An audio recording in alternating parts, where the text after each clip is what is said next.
Okay guys, it is time finally to fill my dragon fruit Vego garden beds. These are my brand new ones.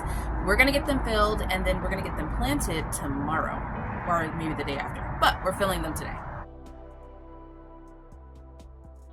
Hi everyone, welcome back to my channel. I'm Shamira Benson, one part of Team Benson, and we are going to fill these Vego garden beds. Now, I fill my garden beds kind of in like a different way. So I want to show you guys because I don't have any really other garden beds to show you how to fill, and everybody keeps asking me questions. So these came at a perfect time. So I'm going to show you how I'm going to layer it. I layer everything up. I have red wiggler worms that then eat everything, and compost in there that will always create like some good soil and fertilizer for the bed. But yeah, let's just get into it. Okay guys, so before I start anything, I went to Home Depot yesterday to get some soil. I am going to show you that clip and then we'll meet you back here in the garden. Okay guys, so we're gonna go with the Organics Plus. Now I have one of these at the house already, so we're going to get one more. We're gonna get one for each one of the pots, and then we're gonna get some steer manure. Now we are gonna stay away from things that include Miracle-Gro, just because they have a lot of chemicals and different things like that in my garden that I don't want to use. Another one that I have, don't know how loud that was, but we're gonna stay away from things like Miracle-Gro just because I want to not have some of those chemicals in my garden. So let's get the ones we need. Now this is another one by the Kellogg's brand. It's not organic, but it is all natural. So if you guys were trying to have something else, oh, they do have an organic one. So, well, yeah, that one's organic too. So this is another one by the Kellogg's brand. I haven't used this one before. It's just a bigger bag. It's 3 cubic feet. So maybe one day I will try that one too. Now, another one that I like is the Amendment one. This is what I put sometimes in my in-ground beds. You don't really want to put it in your pots, so I'm not going to be putting it in this like little pot section situation that I have going on. But the Amendment is something that I like using in my beds too, like in my in-ground beds. And then now we're into the cow poop, steer manure. Now this is a really cheap way to kind of fill up your bed and give it some nutrients. I suggest doing this when you have some type of like composting worm, because it gives the worm something to eat. But if you're just doing pots, you don't want to put too much steer manure in it because it'll kind of clay and like clump up. But since I have the composting worms, the red wigglers, I'm going to use this. And I'm going to use 2 bags per pot, so I'm going to get 4 bags of that. Okay guys, so we talked a lot in previous videos about when I buy soil, when I don't buy soil. I start buying soil again if I need it, and only if I need it, which these are new beds, so I do need it right now. And that's because we have hit 90 degrees a couple days in a row. I think we had like 2 days in a row where it was 90 degrees, and that's what kills off those spring gnats from all the rainy season. So I feel more comfortable. I didn't see any gnats flying around or any like flies really on anything, so I feel more comfortable buying the soil now, which is why I'm getting it, and I haven't gotten it before.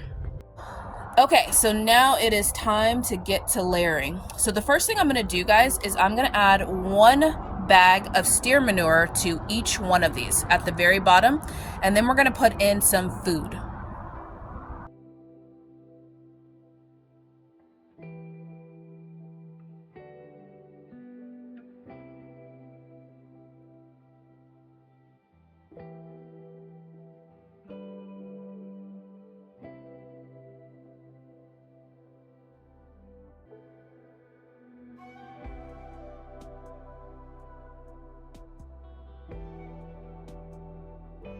Okay, so now we are just going to take a little shovel, kind of even it all out. This is just like our base layer. I'll show you guys a little bit. This is just our base layer that we can, so that then when I add the food, it doesn't like kind of get down into the grates. I'm all out of breath. Now, when I say I'm gonna add food, I mean food for my future little red wigglers that are in there. We're gonna give them tons to eat. Not only will they eat the steer manure, but I'm also gonna go through and collect any type of scrap things like leaves that I have in my garden. So these were the leftover celeries that I had. when I just pulled the celery out of my brassica bed. These were those bases. We're just gonna put that down at the bottom. I know I have some broccoli leaves and some broccoli stems, so I'm just gonna go through and find all of that stuff.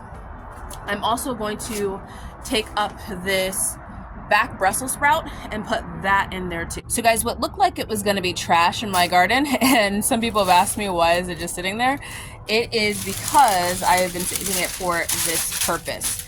I want to be able to have some food in there for the worms to eat, because they are voracious eaters, but I don't want to be composting at the very top. Now, I'm not going to put things in there that will rot.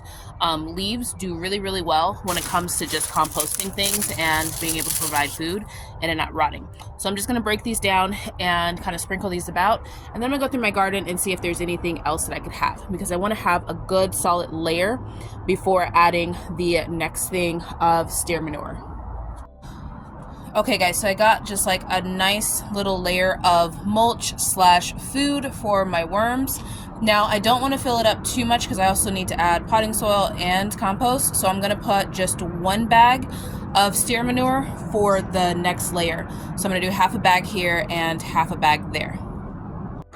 Okay, so I have a nice layer of steer manure on top, and now I'm going to add a bag of potting soil. This one's my Kellogg's Organics to each one. I have 2 bags of these. One is over there. So I'm going to add 1 bag to one bag to the other. So that got rid of a lot of the dried garden leaves that have been hanging out in my garden here. As you guys know, I like to compost from within my garden because I know what's grown in here and I don't like to waste things. Now, I also don't have space for a big giant compost pile, so I like to use red wiggler worms that are going to help compost everything a lot faster.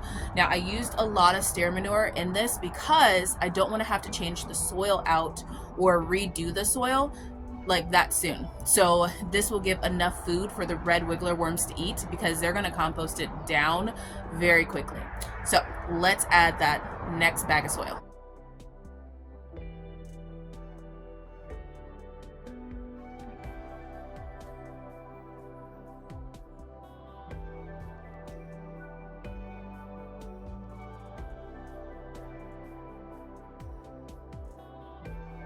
Okay guys, so now we have a little bit of space left to add some more stuff, and we need to actually go get compost from the AZ Worm Farm. Now I do want to let this settle, so I'm going to water this part in and let it settle while we go visit the AZ Worm Farm. Okay guys, so I'm at the AZ Worm Farm. They have mulch, they have compost, and they have raised bed mix. We are going to get the compost. Now this also is a really cool farm. It goes back acres, guys, and then they have like starts too that we're gonna check out. Like, we need any more starts, but we're gonna do it anyway. So guys, when we talked about good summer things to plant that can survive in hot temperatures, amaranth is one of them. There is also some Genovese basil. As you guys know, my basil plant is 2 years old. Zinnias are really, really good. And then we have our okra is really, really good. Your squashes, your loofahs. Loofah's not going to even need shade cloth, so you can plan on just having that and using it as extra shade cover for your garden. Your squashes, your butternut squash also won't need shade cloth. And these are the sizes that you guys want to buy. You don't want to buy ones that are overgrown because then they're unhealthy. Also, they have things like watermelon won't need shade cloth, and your Malabar spinach, another great spinach, doesn't need shade cloth, and your Armenian cucumbers. These ones are the striped ones, different from the ones that I grow, but also doesn't need shade cloth.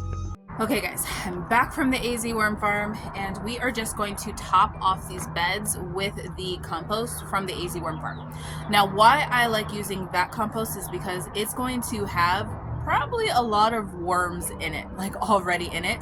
It'll have worm eggs for sure, and sometimes it has, well, a lot of times it has actual full-size worms in there, so then I don't have to worry about digging them out of my worm bin quite yet, because I'm still feeding those, and those are still kind of getting like their compost going on and to get worm castings there. So instead of buying more worms and soil and all those different things, just get the compost that's going to have the worms in it. So I'm just going to top it off, but before I do that, actually, I just reminded myself I need to put a little bit of food in there. Okay, so I normally use Garden Tone Organics, organic garden tone, in order to fertilize my garden. I like to use a dry fertilizer. The time that I went to go buy it, they were fresh out everywhere, and I didn't want to wait for Amazon, so I also will use Dr. Earth's organic and natural too. It's just a dry fertilizer that I add to my soil whenever I'm redoing a bed. So we're just gonna add just like a little, like I would say like maybe like 1/4 of a cup to the top of it, and then just blend it in.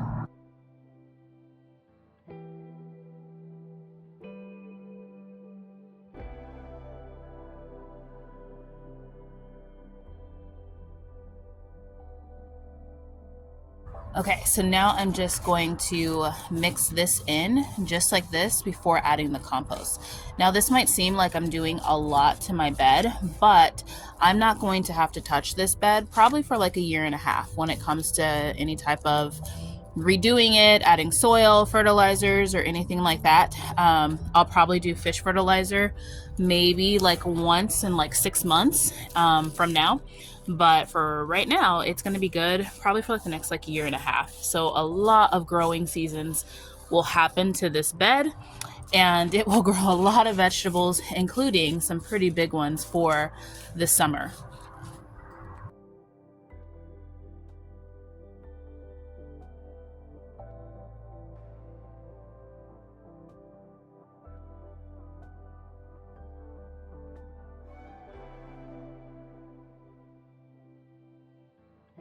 Okay guys, and that is it. So it's all filled. It is ready to go for me to start planting in.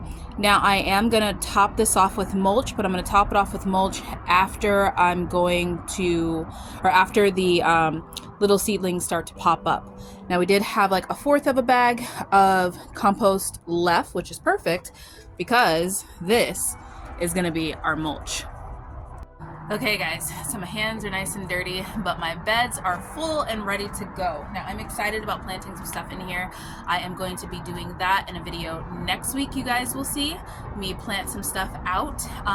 So yeah, I'm ready to get the summer garden going, and I'm excited to grow some binding things and some non-binding things in here. So you'll just have to wait and see what I put in these things, but I'm gonna cut that Brussels sprout because we're gonna need that to start drying out so that then we have some mulch for the tops of these beds. Now I did find some worm eggs in there, so I know for sure that they're gonna be in there. We'll see, we'll keep looking and seeing how the worms kind of develop, because when they come out of their little cocoon, they'll have tons of food to eat. Sometimes they'll reproduce in there. Sometimes I might have to add a couple worms from somewhere else in my garden to these in order to really get them jump started and going. But we put a lot of food, a lot of nutrients in these beds, so they're going to be able to grow for like literally like maybe like 1 year, 1.5 years without me really having to do anything to them. I'll probably add compost in about 1 year to these after they've grown a couple things. We'll see how much we can fit in here growing wise and how much nutrients it uses up. But with the worms going in and eating and turning all of that manure and those broccoli leaves into worm castings, it's going to add a lot of food and extra stuff in that bed. So we won't have to do too much to it. So I hope this video was helpful for you guys. I hope that you enjoyed watching my process on how I fill up my garden beds from scratch. And yeah, keep subscribing if you haven't subscribed, so that then you can follow my journey on what else I plant in my small space garden. But until next time, grow yourselves a garden, because even a small space can provide you with tons of food. I'm gonna go wash my hands.